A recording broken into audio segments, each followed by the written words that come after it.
He's just coming in front of us now. Let's get some straight to this one for you in the middle. And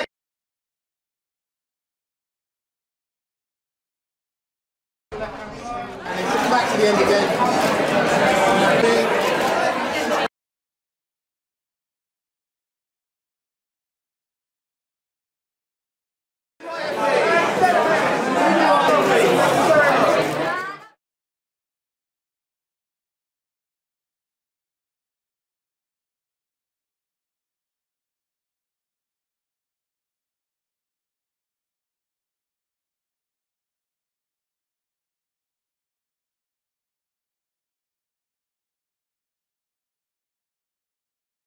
Silo is a show that's really,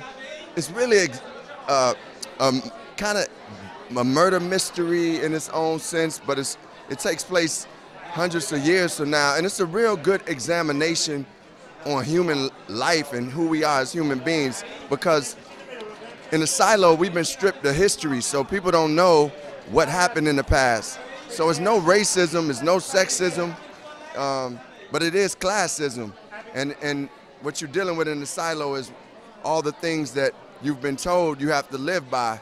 And there's some people, just like people on the planet Earth, that question what the powers that be say is true. But within that, it's this murder mystery that goes on in our first season. And it's a really great show. I'm grateful to be here. Yeah, and I just, one other moment that I really loved and really appreciated was when we rapped.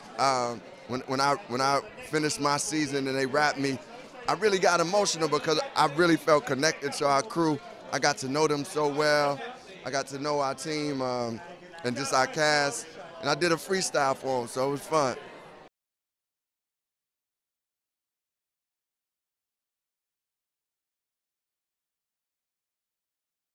Yeah, I mean, I fell in love with this story and I fell in love with the arc. And for me, I think when I look at creating something, it's always the question of what I've done and what I have yet not done and what I would like to try out. And this character was so riddled with trauma and with anxiety, and all of this was sedimented down so that all she could manage was handiwork, literally physical. Yeah, it was just a given. I think there's so much to take from this show when it comes to, I love the idea of what happens to the world if we at this second have to go underground. The recycling, the hierarchical settings within an environment, the fact that do we need order? Can we be completely free and liberal? What do we need to be able to create a structure? The brutality of human survival instinct. And then you have the rebels who will never sort of follow the state, always question the status quo. And this happens. And all of this set in an environment with basically murder mystery. I mean, it's all there.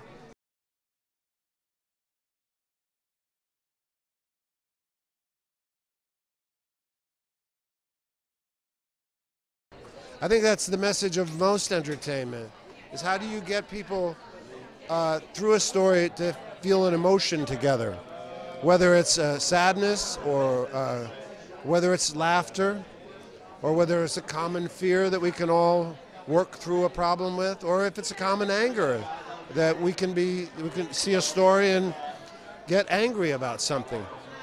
Absolutely essential for mankind to gather in groups together, not virtually, but actually.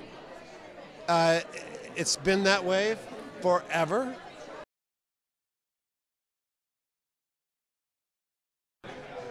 Well, the reason I wanted to do this was because it did resonate so much with me. It was so relevant. What it was talking about was so relevant to what our world is now. And the book, by the way, was written years ago. It's even more relevant now than when it was written.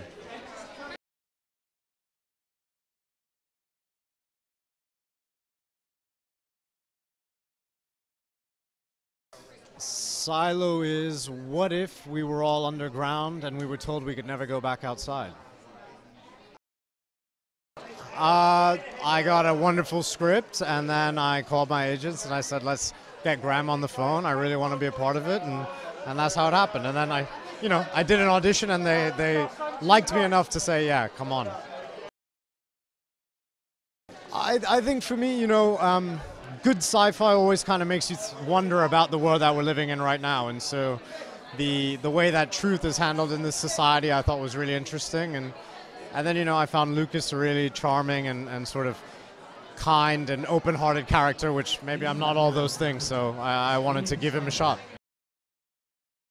It's a real gift as an actor, because you know that you get to tell the best story with sort of the best people, and everybody's going to really do an amazing job. And, Common is a legend, and Tim and Rebecca, and, Shanaz is going to be a legend. I mean, it's pretty amazing.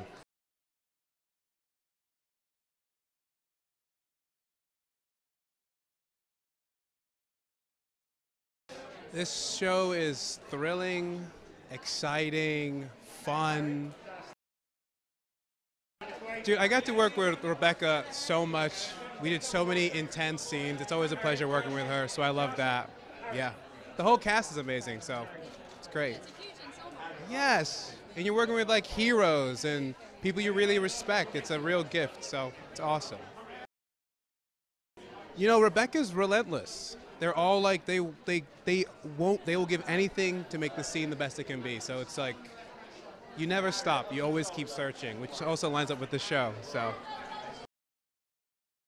I mean, the set is one of the greatest artistic achievements I've ever seen in my life. As an actor, it's a complete gift. It does so much work for you. You can really just breathe in this space. I mean, I'm not sure if I'll work on something as beautiful as that ever again in my life, so I'm just trying to take it in and enjoy it.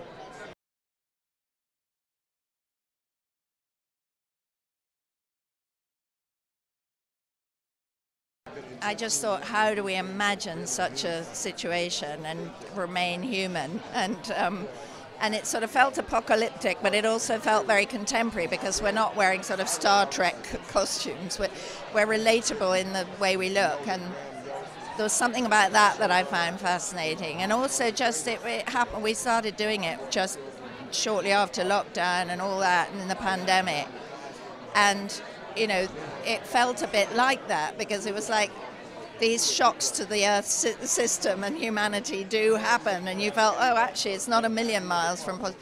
so it could be seen as sort of a bit frightening, but at the same time, I felt it had this kind of basic message that we will form relationships, and we will question our environment, and we will push ourselves forward, whatever the situation. And I thought that's kind of that's a good message. Yeah, my character in the books is a man, and God bless the writers for changing her to a woman. It gave me a great chance. She's basically in the mechanics area. She's one of the workers, if you like. She's the ground base that sort of sustains and keeps the whole silo going. But she's got a past. She wasn't always in the down deep. And she's married, or was married, to a woman who's higher up in the ranks, and she's come down deliberately, so we don't know why. And she's also not left her workshop for 25 years, we don't know why. She's a kind of agoraphobic. And her main contact with the outside world is Juliet, who she's known since she was a 13-year-old girl, came to her to learn the trade and sort of became better than her.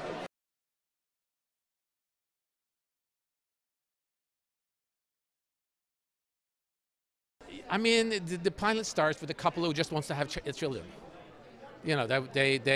Time is running out, and she just wants, this is her last chance to be pregnant, and it's such a human and such a relatable way to start it off. And then you fall into the rabbit hole, and you start to scratch the surface. You're finding out there's so many things, that doesn't make sense here. There's something that's wrong, and there's somebody's not telling the truth. These are people who actually are happy. When you start off, it's like, maybe this is not a bad place to live. It's a unique mystery show. It's a sci-fi show that that is unlike anything you've seen or heard about. And it's a show that deals with, you know, what it means to be human. What's the important things about being human? And what is the things we need to thrive and prosper?